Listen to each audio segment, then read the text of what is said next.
Hello, all. Happy Thursday, Friday if you're in Australia. Sorry of those of you it's in the middle of the night. Maybe you can watch the recording.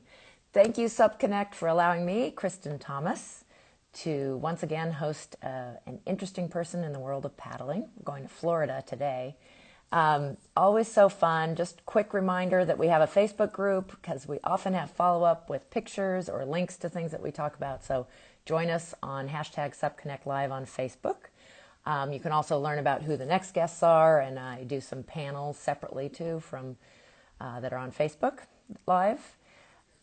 Thrilled today to talk to an old friend, one of the originals that I met, and Julie Roach. Not only she's not just a specialist in sup yoga, she's one of the pioneers, and I believe the very first person that I met that did sup yoga when people were saying, "What? Is this a thing?" Yes, it's a thing. It's proven itself. It was not just a fad. And we're going to talk about some exciting aspects to sup yoga, her history, involvement on many, many levels, which is really exciting. So let's get started. Jump in right away. Thanks again, SupConnect, for letting us do this. I just found you. Thank you for doing that. And I clicked you, and now you should be joining if it's all working correctly. Thanks for everybody joining us. Hello. Hi, How are you? I'm good. I'm good. How are you? Great. And you have a beautiful background, but at some point I'm going to make you close those so we can see you. For sure.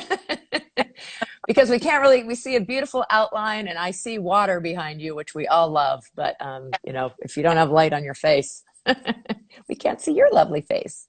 So fun to get to talk with you. We have lots to catch up on. We Yes, go way back. Yeah. yeah, for And sure. you have great, I'm sure, lots of great stories, you've been involved in so many ways in stand-up paddling.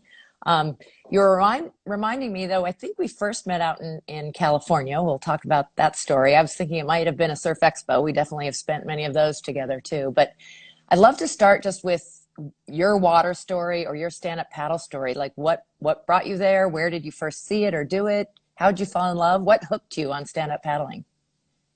I definitely remember the very first time I got on a board. It was really amazing. I mean, I had been kayaking and loved the outdoors, and most all of my yoga classes that I taught outside just because I just really enjoy being outside, and I'm lucky enough to be in Florida to do that quite a bit.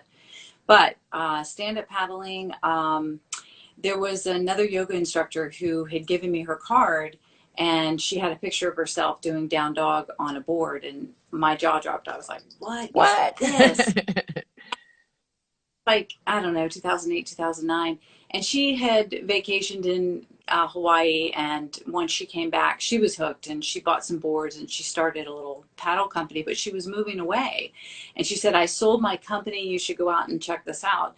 So the very first time I got on a board, it just was magic. It was just like I was walking on the water, and that connection to Mm. nature, just being there, and I don't know, it just really hit me hard.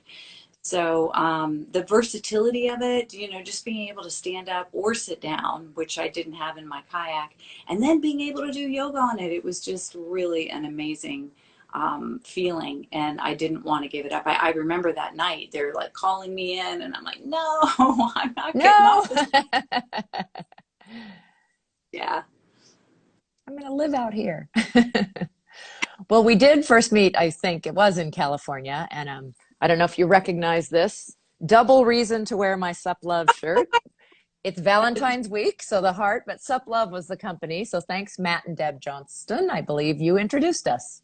Yes, yes, he did. I remember him saying that. We're going to go down to Dana Point, and I'm going to introduce you to Kristen Thomas. And I was like, oh, okay.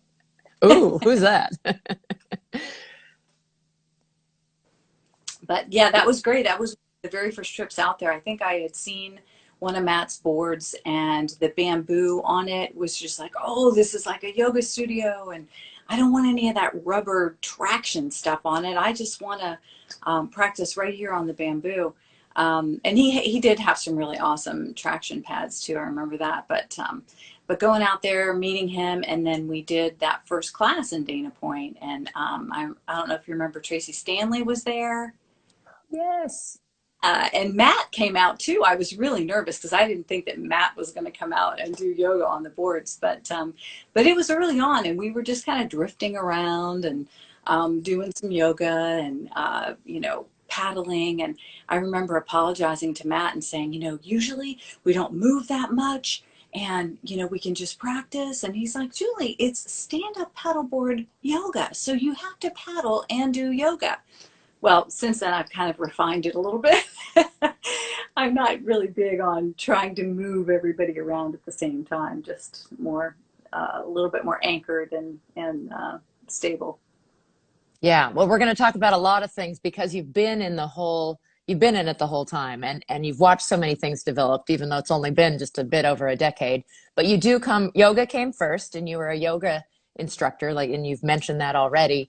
And then you found this amazing thing with an instant connection to the water and to yoga on the water. But there's so many transitional things, and I'm sure at the beginning, like you've heard many people say, wait, what? What is this? I mean, I definitely felt like there were just so many naysayers at the beginning. This is just a little, well, about SUP in general, but about SUP yoga specifically. This is just a flash in the pan. It's not going to last. But boy, were they wrong. Yeah, I really wholeheartedly, I remember getting really bummed out and just being like, am I crazy? I mean, I know this is a thing. Like yoga is already a $1 billion industry. Why wouldn't you want to take your practice outside and on the water? I mean, that's just like such an incredible feeling to just be sandwiched, in between the earth and the sky, and you're just Mm. floating on the water. It's just an amazing feeling. And I I think a lot of people probably hesitated thinking, I can barely do yoga in a studio. I can't imagine trying to balance and do yoga. So I think there was like a big hurdle there to try to overcome. Like, oh, I can't do yoga if I don't have any balance. I can't do sup yoga if I don't have balance. But you would be surprised how many people have come out to my classes that, I'll say, does anybody have yoga experience? Does anybody have paddleboard experience? And people will just say no to both. Wow. And I love that, that they're Mhm. completely honest and ready to try something that they haven't ever tried before. And it's something cool to say, I guess, if somebody asks you, have you ever done yoga before? And they can say, well, the first time I did it was on a paddleboard. Yes. Well, I think you really speak to important demographics. And again, you and I being kind of early and involved in the industry, um, there were a lot more males than females in the industry side of it. So they hadn't seen a water sport with more females than males. And not that yoga is female, but then there's the whole thing about people who are doing this thing on land that they didn't necessarily understand coming to the water, but how also, just what you said, it brought people who weren't water people and maybe weren't also yoga people either. I mean, Right. so we were introducing so many new people to the water, Hmm. to a water paddling sport, and to yoga. So win, win, win. Yeah, absolutely. Absolutely. I think that it just gives more people an excuse or a reason to, come out. I love the girls that'll do a date and they'll say, come on, let's go do a sup yoga class, and really hit it from a different perspective. Just like it's so new too. It's not like you have to be good at something, because almost everybody out there is fairly new at stand-up paddling. And so it kind of evens the play field Mm, more with getting more new people out. And I feel like that's kind of a niche for me, is getting more new people out. Again, when I go out and I talk to people and I feel a little, I don't know, not discouraged or just a little, what am I trying to say here? That they feel like, oh, I should know everything about racing or everything about whitewater, or there's so many different avenues. And I love the fact that's like my favorite thing, is to get a brand new person out there on the water and just see their face when they come back off the water. It's really cool. You know that. yeah. Well, I think you are going to have a lot more of that, I would guess. You are in Florida, and Florida is more open than any other place in the US, especially because you're year round, your weather and everything, but also just different restrictions, it seems. So I think you've been able to continue. But so I'm sure you've started to see this new wave of people we have getting into everything outdoors, which includes all paddle sports and anything that's outside because it was accessible. I've been able to paddle through the pandemic. We haven't had events so much, and some group things like classes might have been canceled. But I think you are going to be very happy that you're going to be getting a lot more new people in this next huge surge that we seem to be having of getting people onto the water, which is just fantastic. In those early days, let's go back to those. When you were trying, you had to explain what sup yoga was probably to a lot of people. I have to say, I'm one of those hesitant to yoga people because I didn't think I was very flexible and it looked hard. So for the wrong reasons, I stayed away from it because I really needed it because it's good for your balance and it increases mobility and flexibility. I mean, I've completely changed my tune on that, and I think a lot of people have learned that too. But I think because you brought new people into, there's of course the challenge of balance, but there's also it's a little bit more. There's certain poses and things that look intimidating, I think, to people from the outside that you can't do on the water anyway, because, well, you probably can, but you don't start with, one-legged poses and such when you're standing on a board. And I think that's fantastic. Yes, definitely. Definitely. I So, think the photos, a lot of the photos that you see, they are photos, they're not video. And if you were to see the moments before and the moments after, then it would make more sense. oh my gosh, I think that's so true. A lot of people going down, but it's still, super fun, all of that. So, I don't usually jump right into equipment, but I just think it's wonderful because you were, an OG in there of SUP yoga. You've been involved with many companies in helping them understand yoga, develop equipment in the SUP sphere that has to do with yoga and beyond. So maybe talk about some of those companies and what you worked with on them. Sure, sure. Well, Sup Love, I just fell in love with it. I just thought that the aesthetics of the board were just, what I needed, and I think a lot of people do that. It's like, oh, what kind of board am I going to get? I want one with a lot of pretty colors and graphics and, things like that. And that was me. I was drawn to the bamboo. I was drawn to the name. I mean, who could not love Sup Love? And Matt was great, and he was, he had his niche. And I talked to him a lot about different things that might be good, and he was like, Julie, that's great, that's really great, but I'm not really. He was a surfer, He really most all of his shapes were more of a sup surf shape. Mm. And he encouraged me, go out. There's so many new companies out here that, could really help you find the right board that's going to work the best. And there was another company, Paddle Surf Warehouse, that they could come up with these boards. I don't know if you remember those things, but they were like 5 or 6 inches tall. Like you weren't touching, floating on a raft of things. And, but he had the greatest deck pad. He got that from, but his deck pad was amazing, and it was grippy and soft on your knees.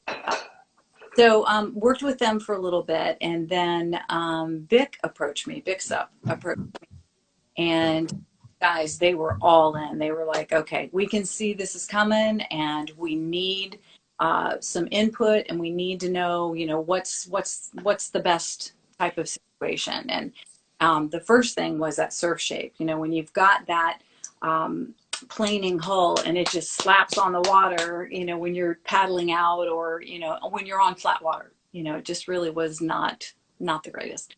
I said, why don't you maybe try this displacement type of a nose on the board? And they were down with that. And then that full deck pad just makes all the difference, because you've got stuff, you've got your water bottle, and if you've got all that, and you have the nose of the board that doesn't have a pad on it, then you really can't use that extra space. So now Bic has joined with SICK, or vice versa, or Tahi is now the umbrella outdoors, and they have moved over to the SIC name, or SICK name, and the board is the same. It's a Tau Fit 11 foot is my favorite. 10 is good too for a little bit shorter paddlers. I'm 5'6". It is wonderful with all the attachment points on it as well, because you can add bungees wherever you want. And then the other thing that I love about it is that you just have got so much room from the nose to the tail to just really work around and um, do a lot of stuff on it, as far as like yoga and having a dog on it, or doing partner yoga on it. So it's my favorite board for sure. Super Cool. glad that they have developed that, and it's got a real hard Perfect. exterior shell on it too, so it's nice and durable, and you can bump it around on the dock and rocks and whatever. I'm never one of those that's like gently making sure that nobody touches my board or that it doesn't touch the ground. So that part is really nice too. Yeah. MTI, which is now under Mustang Survival, I believe, as another company you worked with. The safety side, and you and I have had multiple discussions about SUP yoga. We'll talk some more about that, I think, when we talk about ACA. But did you, I mean, just being a representative for them and wearing it was like I think, a huge, because you really had a lot of pictures out there and, the promotion was important. But wearing safety equipment or having it on board was a change for people coming straight from yoga and maybe even teaching. Yeah, definitely, definitely. I remember that first time that I got on a board, and no mention whatsoever of any type of a life jacket. Didn't even didn't even think about a leash. I didn't even know that leashes went on stand-up paddle boards. And I'd say for a good 2 years, I taught that way. And I think it was just really the company was kind of cutting costs and didn't really have enough. I mean, they were trying to get more boards and more people, but they didn't really think about that part. And then once I met Lily, it was after I joined BIC. She really opened my eyes to the reason that you have it. And it's not necessarily just for me. I mean, some people are like, oh, I'm such a great swimmer. Why would I even need that? There have been situations where I deploy mine and give it to somebody that wasn't even paddling, just happened to be in a situation where they needed a life Mm-hmm. jacket. I was able to paddle over and just toss it to them.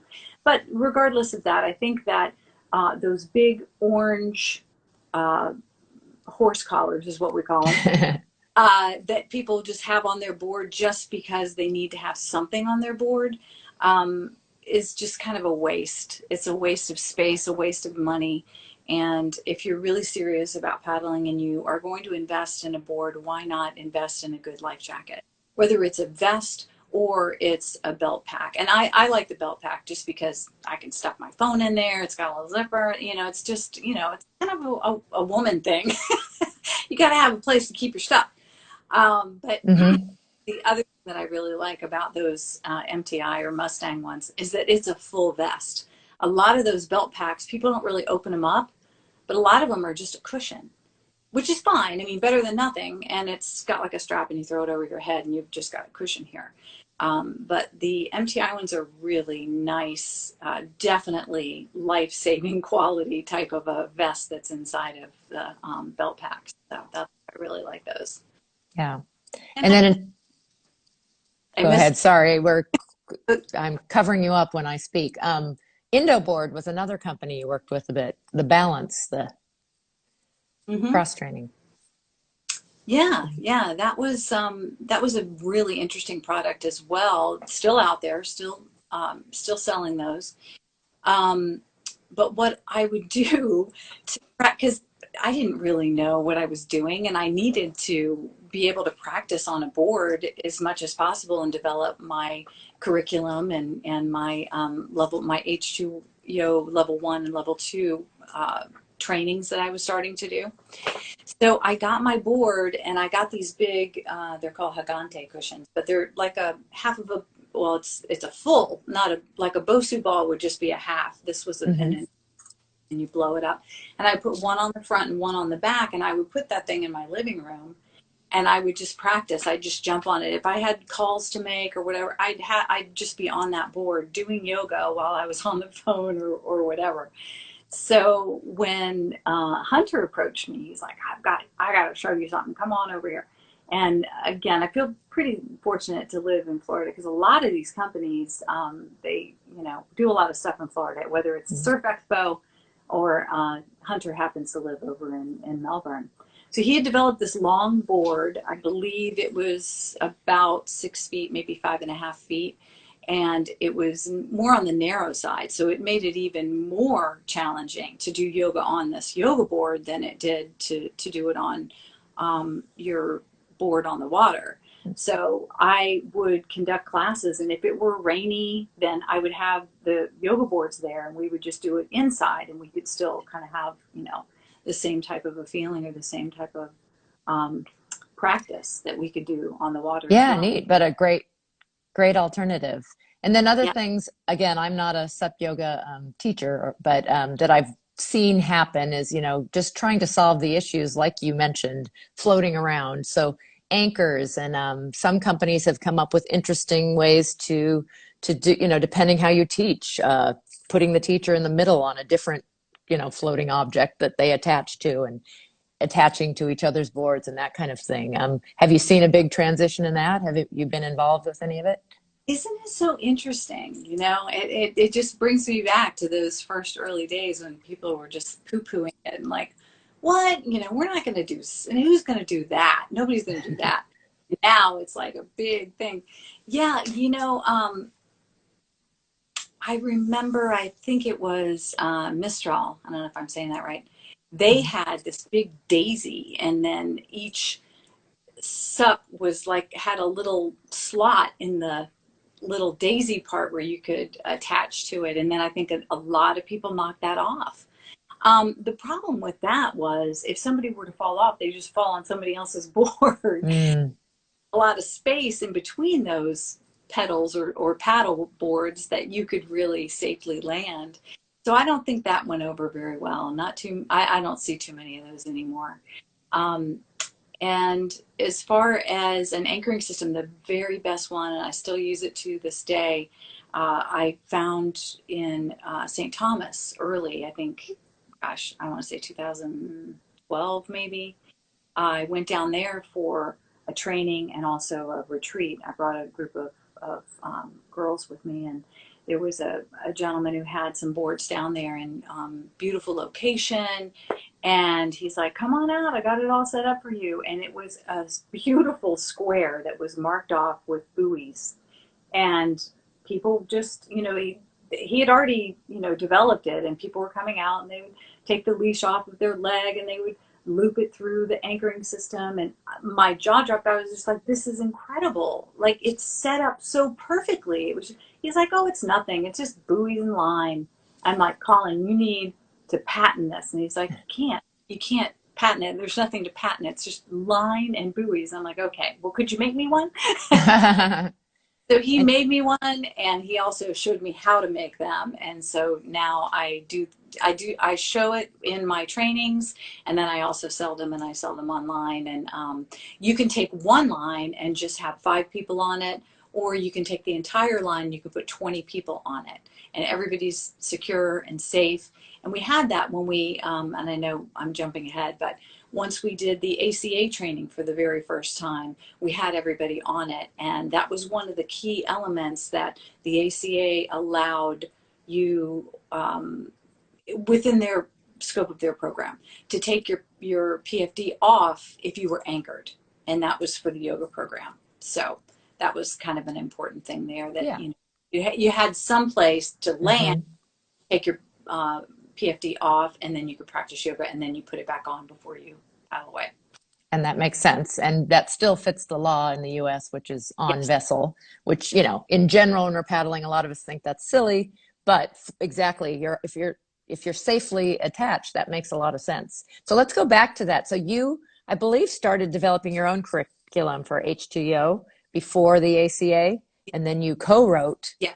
SUP Yoga curriculum, right? Yes. Yes.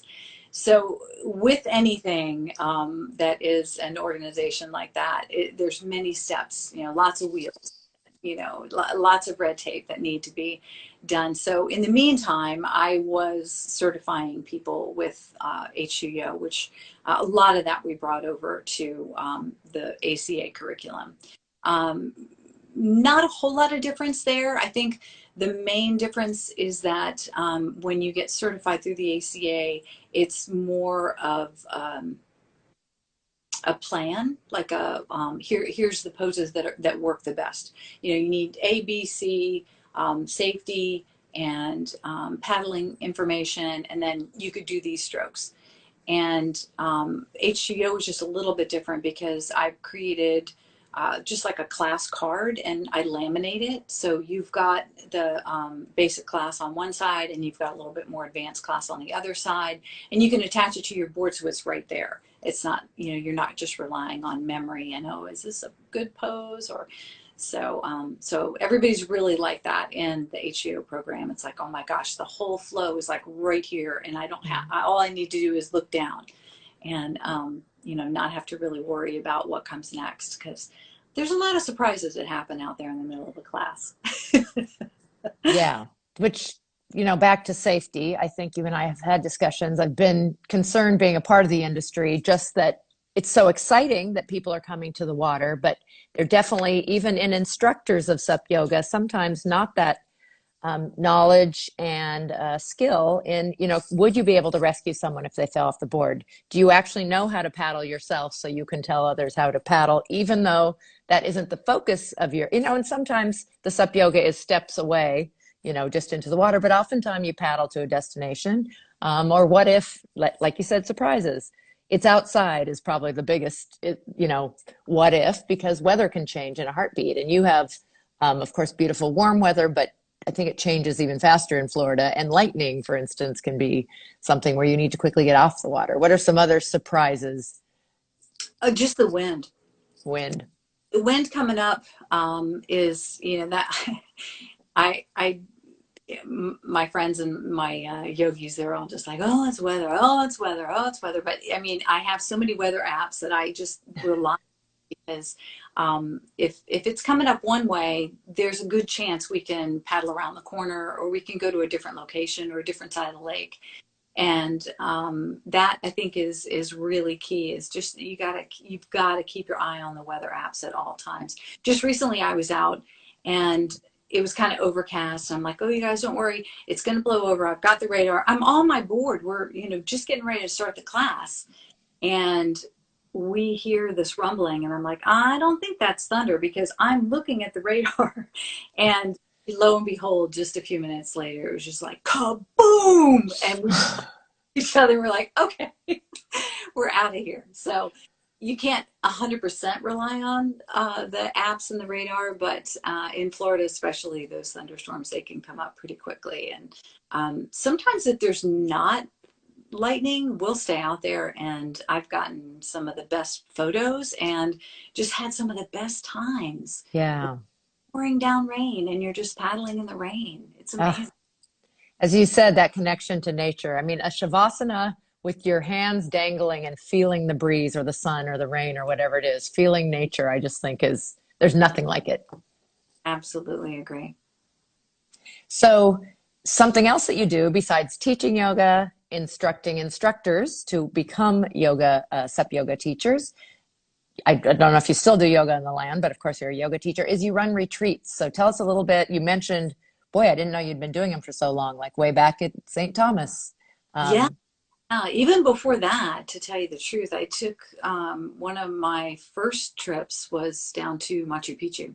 And so we obviously didn't do any paddling there, but we had a great trip. It was really amazing and just kind of got hooked. And so then I just said, well, this is going to be my thing. I'm going to find these resorts that are going to be perfectly set up for paddling, and then they'll buy the boards, and then I'll come in and I'll teach sup yoga, and we'll bring people together, and it'll all be great. I have found out that getting boards to resorts in the Caribbean is not that easy. It is really, really tough.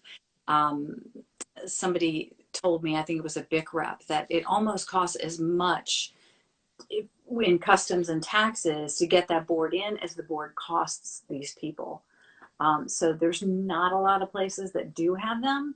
But funny enough, the ones that do, they have those big boards that are just super durable, the Tough Tech. and they just last forever. Durotech, I think that was another one, Duotech. And you can still find them down there. And the same as the big windsurfers. There's a lot of those down there that are still hanging in there. But yes, so I usually go to the Caribbean at least once a year, usually in January, and just made it last year, right before the virus hit. And then this year, of course, didn't do anything. But I am looking forward to going to Belize. This is a new location for us. Oh, great. You And have this on the books. When's it going to be? it's April 22nd, right on Earth Day. And we're going to do a little jungle immersion as well, just a couple of days. There's some Mayan ruins there, and then uh, they transport us back over, and then we take a boat, and it's 3 miles out, this beautiful little island, and that's all they have out there is just yoga pavilions. They have plenty of sups there, so I'm really looking forward to it. I haven't been there yet, so that's always fun when you go someplace for the first time and run a retreat. That one's on my bucket list. I haven't been there. That sounds glorious. I've seen so many amazing pictures of the water there. Oh, Yeah, and I'm hoping that we get to paddle or swim with the whale sharks. That reminds me, I need to tell Geerst about that. She seems to be the whale shark whisperer. But yeah, so that's around the time that they seem to be passing through. So that would be wonderful as well. oh, absolutely fantastic. Wow. Yeah. So, retreats, um, travel, you talked about how much you love travel and working that in.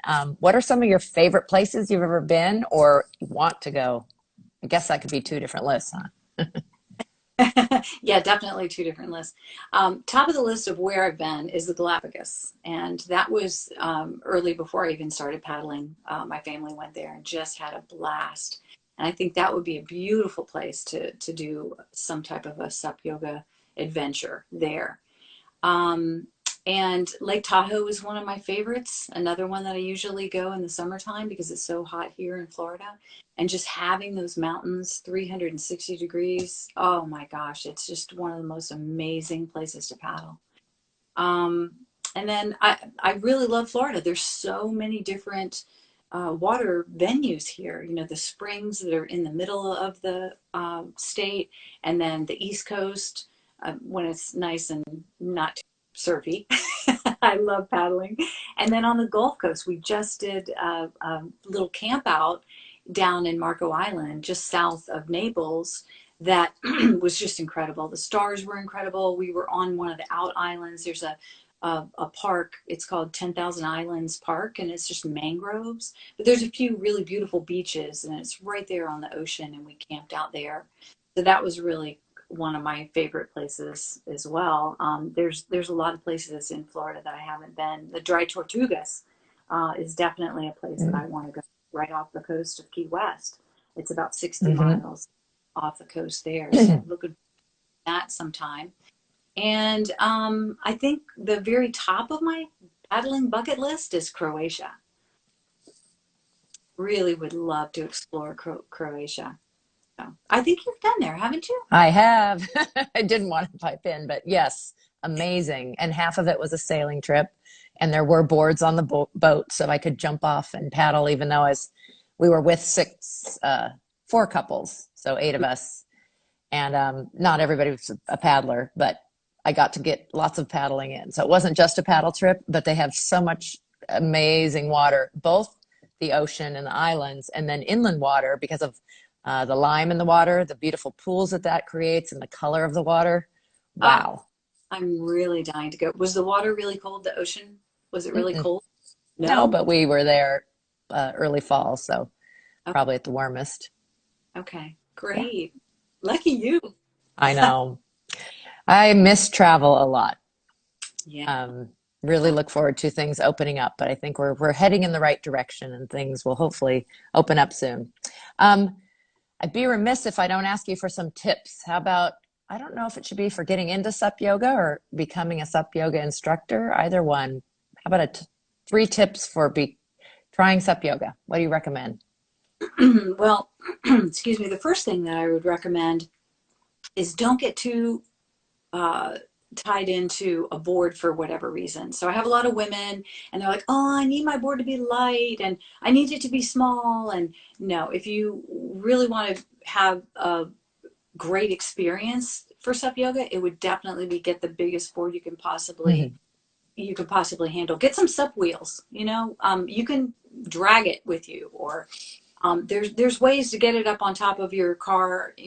Text me, DM me. I can show you how to do that with a big board. It's not the easiest thing, but there's Yeah, usually lean and slide. and there's usually somebody in the parking lot that's going to help you if you really need that. And you don't usually paddle alone, so get the biggest board that you possibly can get. And along those same lines, the same with inflatable. Oh, I'm just going to get inflatable because it's just so easy. Well, they are great, and it's great to have many boards, right? I mean, it just depends on the situation. So Mm. if you were doing triathlon, you wouldn't just have a race bike. You usually have more than one bike in, or surfboard, or whatever it is that you do. So don't limit yourself and try to just find that all around board, because it's probably not Mm. gonna. Um, the Good other thing, advice. to definitely check the weather. Whatever you do, make sure that you've checked it, you've rechecked it, and even once you get to your location, check it again, because it can always change, and that seems to be uh, something that can make your experience not so great. If it does turn on you and you paddle out and you didn't realize that the wind is behind you, and then you're all tired from yoga and you got to turn around and paddle back. And then safety, 100%. Get yourself a really quality PFD. Skip the 1999 one that you're just going to leave on your board. It's not going to do you any good on your board. And to get a leash. Get a coil leash that can just move out of your way. And you can always, secure your paddle with it as well. Throw the Velcro around the top of it and just throw it off of your board so it's not in your way. And you've got that whole place to do sup yoga on your board. Excellent advice. So true. And the first one about the board is really interesting because I think I certainly at the beginning said, I want one that will do all these different things. And it just doesn't always work that way. That's the versatility and beauty of stand-up paddling, that we can do it, use it in so many ways, in so many kinds of water. Also means they don't all work as well. If you get it for this thing, it may or may not, you know, be the Right. best for the other type of paddling. And I know too that a lot of people are saying, "Oh, well, easy for you to say. How many boards do you have?" Well, if you rent, just go out there and find. There's a lot of places where you can just rent a lot of different boards. And if you are interested in buying a board, definitely get on that board. Don't just look at it in the store and say, "Boy, is this pretty! I'm just going to buy this and paddle it." Um, Depending on where it is that you buy it.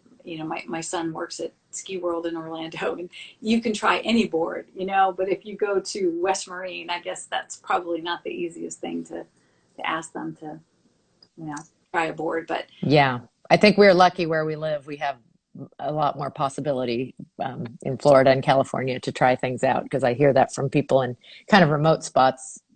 But take a trip to Florida. Go visit Julie.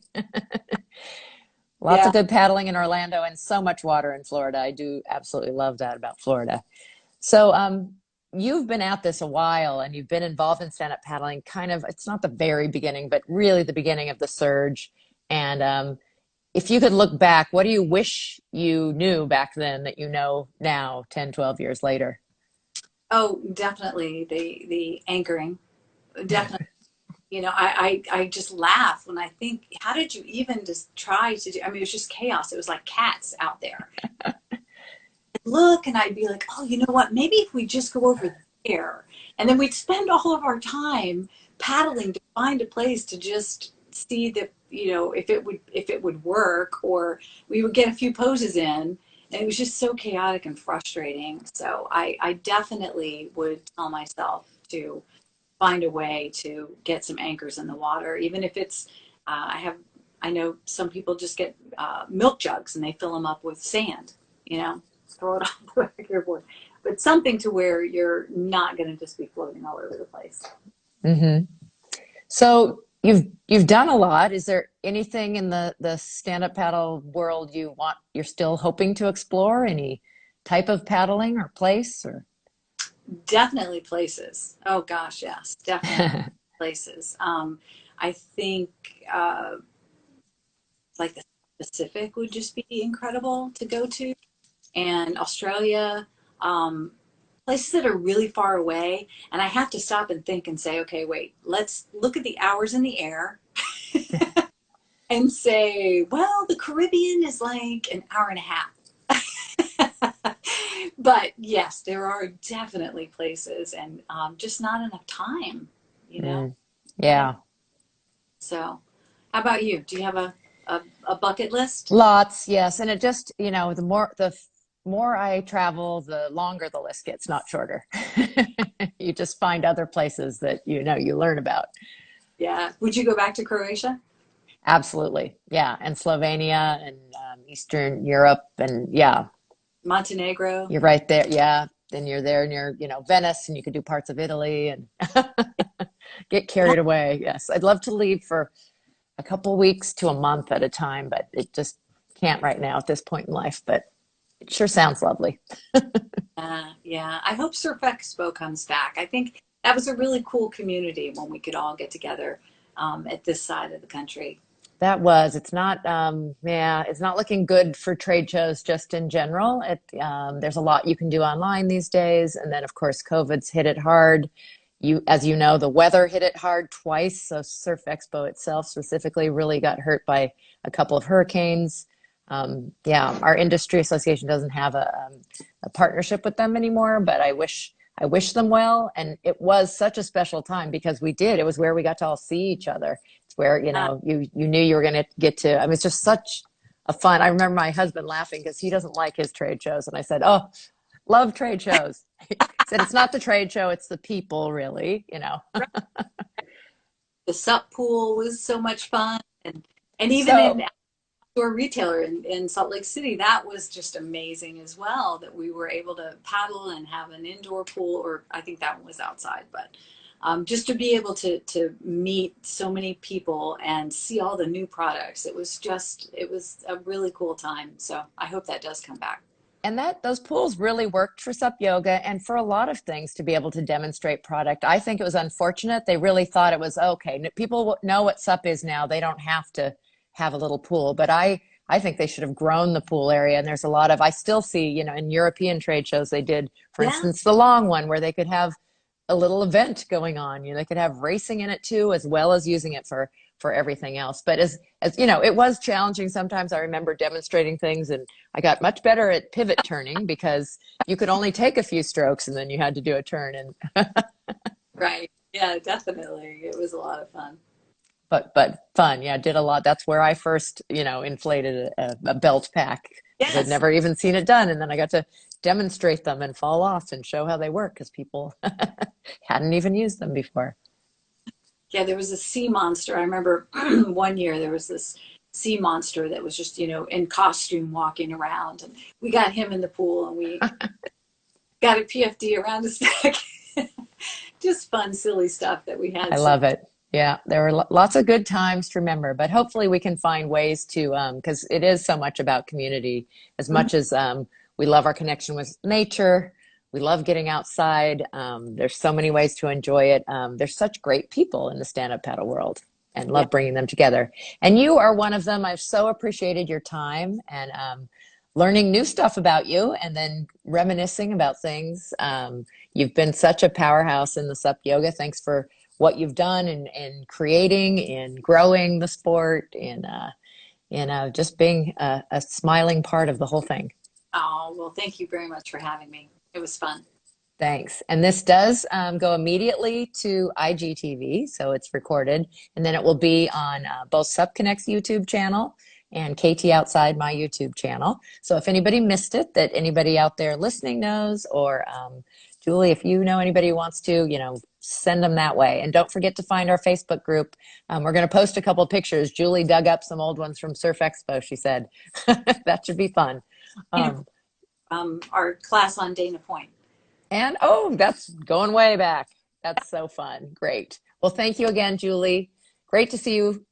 Stay well in Florida and keep enjoying the water. Okay, take care. Thank Bye, you. everyone. Thanks for listening. Bye bye.